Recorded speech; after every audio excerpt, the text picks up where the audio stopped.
आकाशवाणी लखनऊ से प्रस्तुत हैं प्रादेशिक समाचार।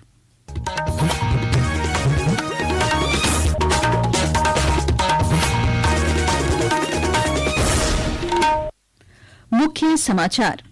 प्रधानमंत्री नरेंद्र मोदी कल सुबह 11 बजे आकाशवाणी के मन की बात कार्यक्रम में देश विदेश के लोगों के साथ साझा करेंगे अपने विचार। आकाशवाणी और दूरदर्शन के समूचे नेटवर्क पर प्रसारित किया जाएगा कार्यक्रम। होमगार्ड के करीब 42,000 पदों पर भर्ती के लिए आयोजित 3 दिवसीय लिखित परीक्षा का पहला दिन शांतिपूर्ण तरीके से संपन्न। पुलिस भर्ती और प्रोन्नति बोर्ड के अध्यक्ष एसबी शिरडकर ने कहा, परीक्षा को लेकर सतर्क है पुलिस। मुख्यमंत्री योगी आदित्यनाथ ने आज उत्तर प्रदेश के पूर्व मुख्यमंत्री स्वर्गीय हेमवती नंदन बहुगुणा की जयंती पर अर्पित की श्रद्धांजलि। कहा, राजनीति के महत्वपूर्ण स्तंभ थे बहुगुणा जी। और प्रदेश में भीषण गर्मी और लू के प्रकोप से जनजीवन प्रभावित।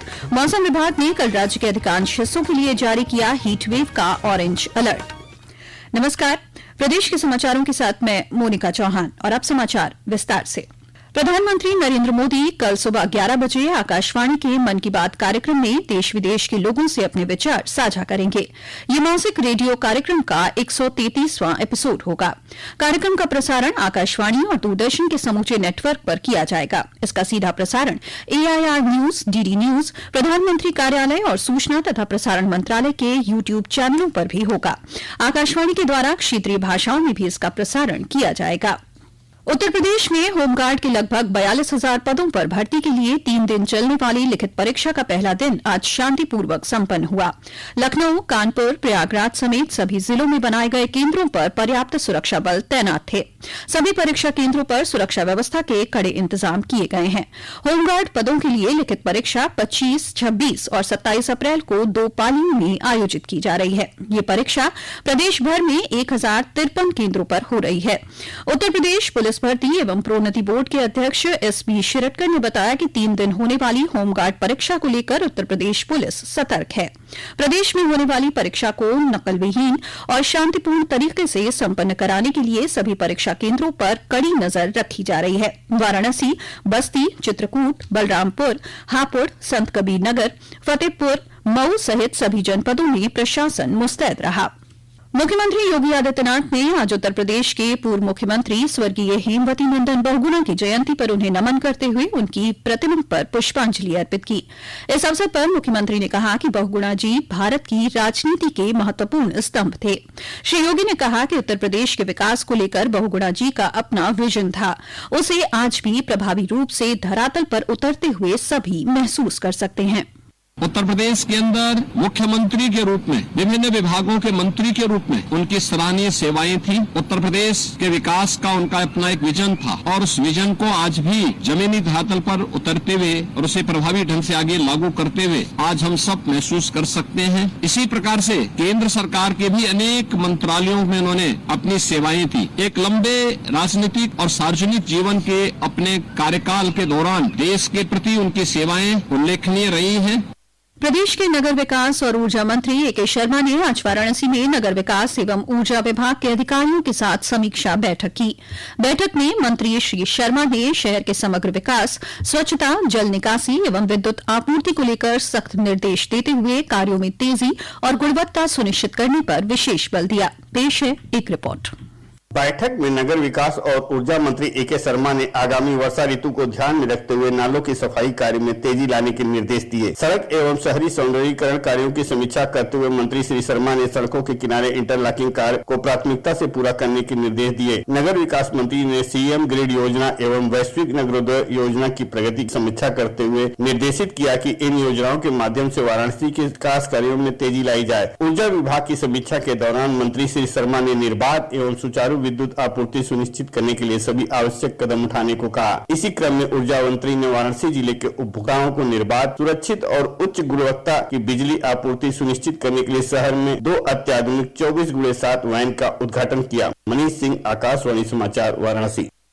प्रधानमंत्री नरेंद्र मोदी के आगामी 29 अप्रैल को गंगा एक्सप्रेसवे के प्रस्तावित लोकार्पण कार्यक्रम को लेकर तैयारियां तेज हो गई हैं। इसी क्रम में हापुड़ की जिलाधिकारी कविता मीणा ने आज जिला मुख्यालय सभागार में अधिकारियों के साथ समीक्षा बैठक की। जिलाधिकारी ने सभी अधिकारियों को निर्देश दिए कि सभी कार्य समय से पूरे कर लिए जाएं। ये समाचार आप आकाशवाणी लखनऊ से सुन रहे हैं। ताजा समाचार जानने के लिए आप हमारी वेबसाइट newsonair.gov.in पर लॉग इन कर सकते हैं। इसके साथ ही आप प्रादेशिक समाचारों का ये बुलेटिन हमारे YouTube channel news on AIR Lucknow पर भी सुन सकते हैं।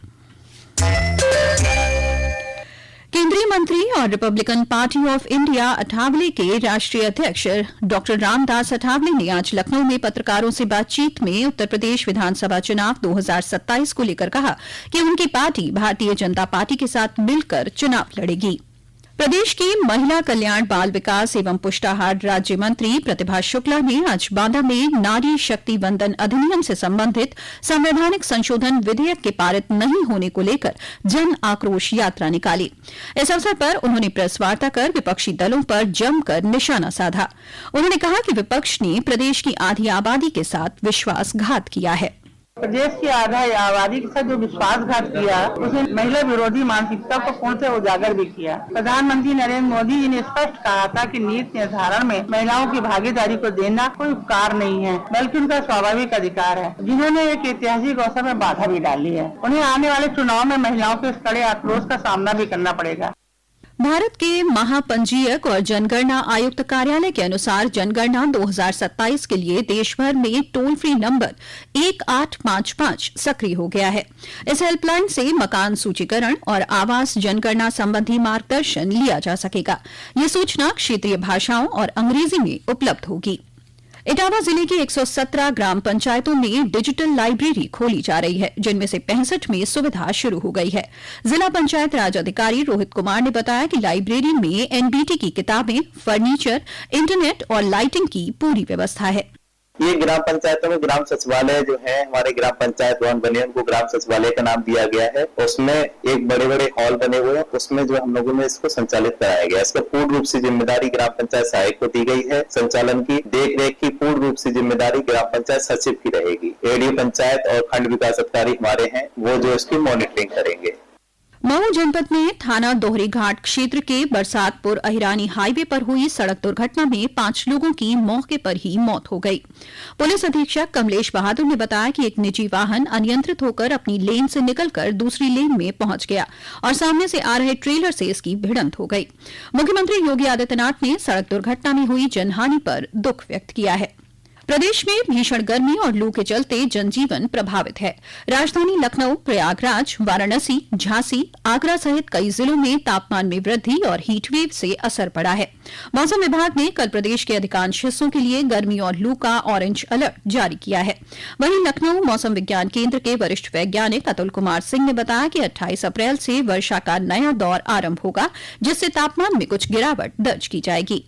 26 अप्रैल के बाद एक पश्चिमी विक्षोभ प्रदेश को प्रभावित करना आरंभ करेगा, जिसके कारण की बादलों की आवाजाही शुरू होगी और हल्की वर्षा की स्थितियां भी बनेंगी, जिसके कारण की तापमान में 26 अप्रैल के बाद 2 से 3 डिग्री सेल्सियस की गिरावट आने की संभावना है, जिसके कारण की हीटवेव की स्थितियों में सुधार होने से इससे राहत मिलने की संभावना बनेगी। वहीं प्रदेश सरकार ने बढ़ती गर्मी और लू को देखते हुए प्रदेश के समस्त गो आश्रय स्थलों में पशुओं की सुरक्षा को प्राथमिकता देने के निर्देश जारी किए हैं। विभागीय अधिकारियों को स्पष्ट रूप से कहा गया है कि सभी गो आश्रय स्थलों पर गर्मी से बचाव के समुचित इंतजाम तत्काल प्रभाव से सुनिश्चित किए जाएं। आईपीएल क्रिकेट में कल लखनऊ सुपर जायंट्स का मुकाबला कोलकाता नाइट राइडर से होगा। ये मैच लखनऊ के एकाना स्टेडियम में शाम 7:30 बजे से खेला जाएगा। दोनों टीमों ने आज जमकर अभ्यास किया। और अब अंत में मुख्य समाचार एक बार फिर। प्रधानमंत्री नरेंद्र मोदी कल सुबह 11 बजे आकाशवाणी के मन की बात कार्यक्रम में देश विदेश के लोगों के साथ साझा करेंगे अपने विचार। आकाशवाणी और दूरदर्शन के समूचे नेटवर्क पर प्रसारित किया जाएगा कार्यक्रम। होमगार्ड के करीब 42,000 पदों पर भर्ती के लिए आयोजित 3 दिवसीय लिखित परीक्षा का पहला दिन शांतिपूर्ण तरीके से संपन्न। पुलिस भर्ती और प्रोन्नति बोर्ड के अध्यक्ष एसबी शिरडकर ने कहा, परीक्षा को लेकर सतर्क है पुलिस। मुख्यमंत्री योगी आदित्यनाथ ने आज उत्तर प्रदेश के पूर्व मुख्यमंत्री स्वर्गीय हेमवती नंदन बहुगुणा की जयंती पर अर्पित की श्रद्धांजलि। कहा, राजनीति के महत्वपूर्ण स्तंभ थे बहुगुणा जी। और प्रदेश में भीषण गर्मी और लू के प्रकोप से जनजीवन प्रभावित। मौसम विभाग ने कल राज्य के अधिकांश हिस्सों के लिए जारी किया हीटवेव का ऑरेंज अलर्ट। इसी के साथ प्रादेशिक समाचारों का ये बुलेटिन समाप्त हुआ। अगला बुलेटिन रात 8 बजे FM पर प्रसारित किया जाएगा। नमस्कार।